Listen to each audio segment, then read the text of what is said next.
EarthBound was originally announced for NES in the early 90s as a Western release of the game Japan called Mother. But the game we know as EarthBound didn't come out until 1995 on the Super Nintendo. The original translation of Mother 1 was scrapped, so the first time the series came to the US was instead a translation of Mother 2. It was almost a year after the Japanese release in August 1994, and that wasn't just for translation. They had to censor a few things for the Western release too. This is the extremely bizarre tale of EarthBound.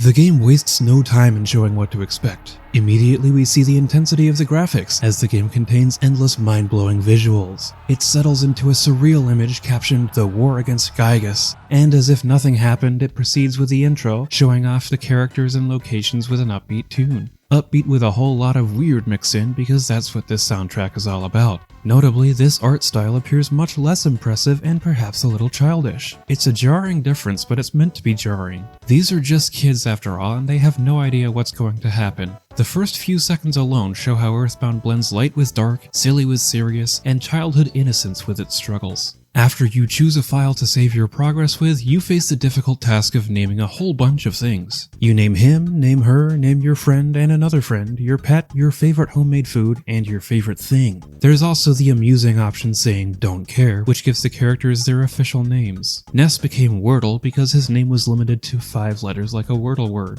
Paula became Pixie, Jeff was renamed to Teebs, and Pooh, yes that's his name, is now Wicket. The pet dog King was given the adorable name Borge, and my favorite food with an astonishing 6-letter limit was durian. A good pick given how other characters react to your favorite food, even noting its funny smell. And instead of rockin' being my favorite thing, it had to be stonin'. You know, because I prefer stones over rocks. The story and theme are brilliantly set up, but we still have no idea what to expect for the gameplay. It begins with Ness in his house, and he sets off with his dog to investigate a mystery late at night. It turns out to be a meteorite that brought aliens and time travel. EarthBound is a surreal RPG that makes perfect sense even though it never makes sense. Now, that's more story setup, and I still haven't mentioned the gameplay. The introduction to gameplay is not great. During my first hour or two, I died a few times, and even when I made progress, it felt underwhelming. A lot of that is due to the battle system, which I'll cover later. At the start though, the only thing supporting this game is the vibes. It has a quirky personality. The graphics and audio are both quirky, and the text is witty. It's all shamelessly bizarre, shaking off everything that would be unusual in our world, adding in a few layers of humor. At launch, EarthBound was almost a flop, despite getting previews for several years. It was more expensive than other releases of its time, and players outside of Japan simply weren't as interested in the RPG genre. However, just like the game itself, it began slowly and grew into something bigger. To this day, EarthBound has some of the most wonderful fans I've ever seen in a gaming community. They're dedicated and passionate and enjoy seeing people discover the game for the first time. Gradually, more and more people bought EarthBound, and before I knew it, this game had me hooked. Ness's family lives just outside the town of Onnet, and the neighbors have kids too, Pokey and Picky Minch. His family members all have roles to play in his adventure, although it's from a distance. His dad is always out at work, but adds money to his ATM card as he earns experience from battles and can save the game when you call him. Ness's mom stays at home and shows her understanding of the journey ahead, even if she wishes you would come home. However, there are numerous creative status effects in this game, and one of them only applies to Ness: homesickness. The only way to recover from that is calling Mom. His sister Tracy helps out too by offering a pickup and delivery service. It's an annoying necessity because the size of one character's inventory is smaller than you might expect for the Game Boy, yet we're on the SNES. And King tries his best to be a guard dog at the beginning before he soon returns home to stay with Mom. Onnet is a fairly normal town drawn with bright colors. It has a library, a town hall, a hotel, a hospital, a drugstore, an arcade, a bakery, burgers, pizza, probably even more. While you always have a goal, you can make use of any optional buildings and explore this fully functional town. Take advantage of it being functional because that will not continue in other towns. I suppose I can't call it fully functional though, since the Sharks gang have taken over the arcade. Ness has to fight their leader Frank before moving on. Of course, you're playing as Ness because he has the potential to save the world. A bee from the future said so, and in the future the world is dominated by Gygus, the universal cosmic destroyer. On Buzz's advice, Ness tracks down the 8 locations known as Your Sanctuary and records a melody from each of them. The first sanctuary is north of Onnet, known as Giant Step. The cave to reach it features some stronger enemies and a boss guarding the step, and the game gets more intriguing from here. I will say that the choice of music here is boring. EarthBound's music is a central part of why the game is so memorable, but there are a lot of tracks that are nothing but ambience. Used sparingly, that's fine. I just think that when your game is off to a slow start, you should be showing off your musical range more.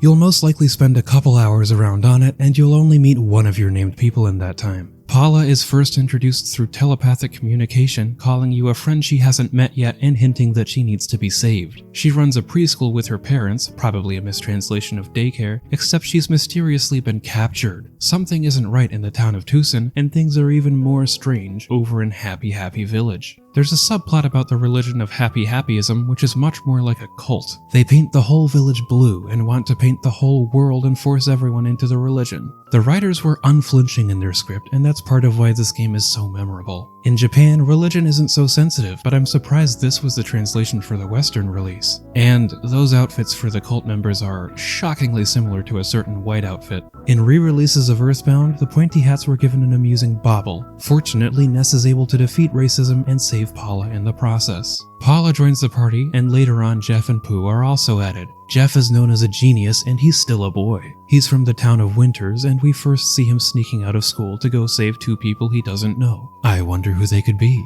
Pooh doesn't appear until halfway or further through the game, and he's from a faraway village called Dalam. Their culture is different to those we see in the rest of the world, which I like, but why is a character from a different culture officially named Pooh? I thought we just defeated racism earlier on. I think I should stop reading into it. These characters have a fun dynamic together nonetheless. Ness is a silent protagonist, while Paula, Jeff, and Pooh all have dialogue here and there to connect with the world around them. In the second half of the game, you often have all four of these named characters to fight with. It's an interesting way to gradually add in more battle strategy, as only Ness was available at the start, perhaps with a temporary partner. On that note, let's discuss the battle system. The unusual thing about EarthBound is that it's technically impressive in everything except the gameplay itself. There's a variety of music used in battles based on the opponents, which was never seen in RPGs of this time. The best word to describe the battle backgrounds is psychedelic, and the battle system itself seems extremely basic. This is an older method of presenting battles where only the enemies are displayed. The animations are minimal, with the background doing some heavy lifting. It leaves a lot to your imagination, and in a way it feels like a first-person perspective.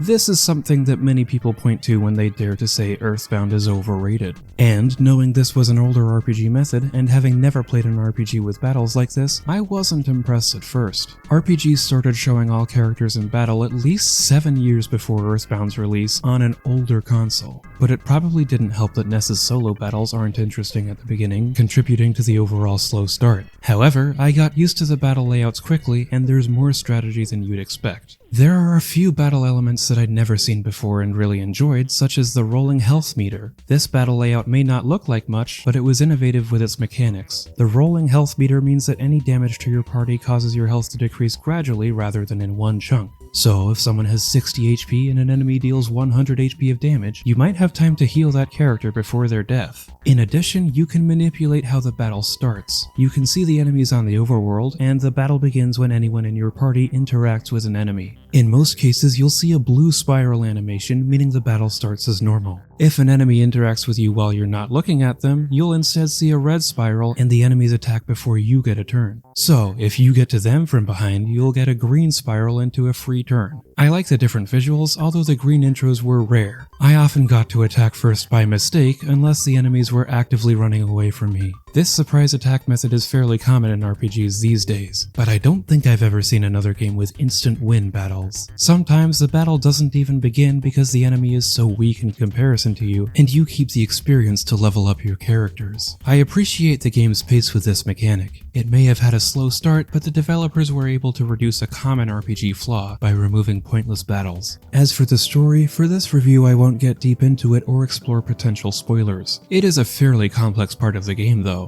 Complex in a way that is basic and barely holds itself together, while you can still find a deeper meaning in everything. The dialogue between every character is entertaining, and the themes and environments often drive the story too. There are a lot of supernatural themes and plenty more ideas that ignore science. Aside from towns and cities, each environment feels so different to each other that they almost feel like individual levels, which is unusual in this genre. You might think that's a flaw and that the story doesn't flow. I think that's one of the great things this game does. You will never guess what happens next, and that's true even in the seemingly normal sections of the game. I certainly didn't expect to get arrested in on it, then have to battle 5 consecutive cops. Something police violence commentary. Okay, it's time to talk about music. Apparently, the music takes up a third of the space on the game cartridge, and the cartridge memory used the maximum size possible at the time. Hip Tanaka and Keiichi Suzuki are the composers, and they sure had some unique ideas for the soundtrack. Like 2 chefs in a lab coat, they did it for science, and they cooked. There's catchy and groovy, there's weird and wacky, there's comfy, emotional, intense, you name it. One of the most important parts of the music is that it samples other real songs on the Super Nintendo. That must be why the music takes up so much space. I caught several references while I was playing, including Pink Floyd, The Who, and countless similarities to the Beatles. They even put a yellow submarine in the game for no reason at all other than another Beatles reference. The music helps drive the entire game, especially with the battle music variety, and it needed to drive the game. Functionally, this game is rough at the edges, or in some places, barely held together by masking tape and glue sticks. Scratch that. EarthBound is held together purely by its vibes. Listen, it's easy to see this game's problems. The battle system was disappointing for some, but even if you look past that, you'll run up against more issues. Sometimes the game slowed down from lag, and I couldn't tell why. Another fundamental issue is that I often had no idea where to go, even with the text offered by the game. Well, that one's not an issue when you put it in context. This game was sold with a strategy guide, as most games were. I could go on about the inventory problems, or pick apart specific parts of the game that I didn't enjoy, but truthfully, I don't care. Before I knew it, I loved EarthBound. This is such an important game that I fear players will not appreciate enough as it ages. It hasn't aged well, so that's understandable from my perspective. It's still a wonderful game, even if its mechanics are shallow. It's all about vibes instead, and those vibes are a fantastic reason to start playing and keep playing. I love the ridiculous things it throws at you. But the most important part of this game is how influential it was. Every aspect did something new and bold, and inspired later unrelated games to do the same. The graphics flip between charmingly simple and outrageously detailed, with the final boss's defeat getting so intricate that YouTube has never been able to display it properly. The soundtrack is like 5 separate progressive rock albums. The dialogue is both amusing and meaningful, and inspired games like Undertale to be created, and look how popular that game is. And where did EarthBound's developers go after this? Ape Inc. were the primary team, now known as Creatures Inc., one of the owners of the Pokemon franchise. When EarthBound's development was going slowly, the series creator Shigesato Itoi was worried about cancellation. So he approached his close friend Satoru Iwata of the company known then as Halcon or HAL Laboratories. 2 big names right there. HAL, known for several growing series such as Kirby, and Iwata, who would later become the president of Nintendo. Probably the most loved president for that matter. It only makes sense that there would be such a surreal story about the development of this game and its own surreal events. EarthBound is basically a miracle, and I loved it before I looked into why it's important in history. I truly believe it has value that can be enjoyed alongside the games of today. Therefore, my final score for EarthBound will be 8.5 out of 10.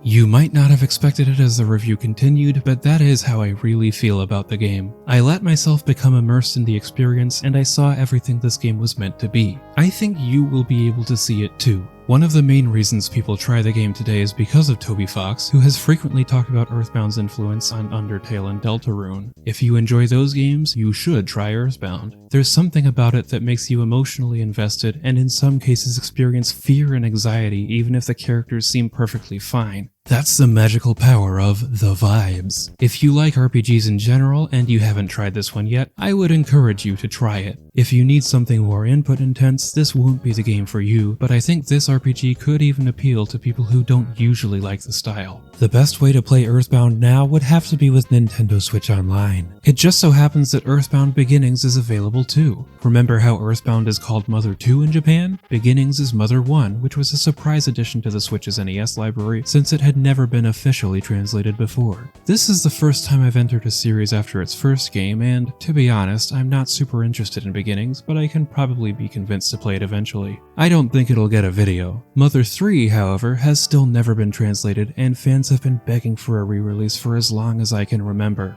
I could be more easily convinced to play Mother 3 eventually. As always, I like to look at other reviews from retro magazines at the time of release. Well, there isn't much available. It wasn't successful at first, and I didn't find any coverage at all in Electronic Gaming Monthly. Nintendo Power made a bigger deal of it, covering most of the major overworld areas in a 10-page preview. Their power rankings later in the issue totaled 15.4 out of 20, which is fairly good. They were oddly harsh to RPGs. Tell me, did you agree with the points I've made? What rating would you give EarthBound for the SNES, initially released in 1994? Hit the like button to get Ness some pajamas for the censored US release, and subscribe to help the Runaway 5's debt.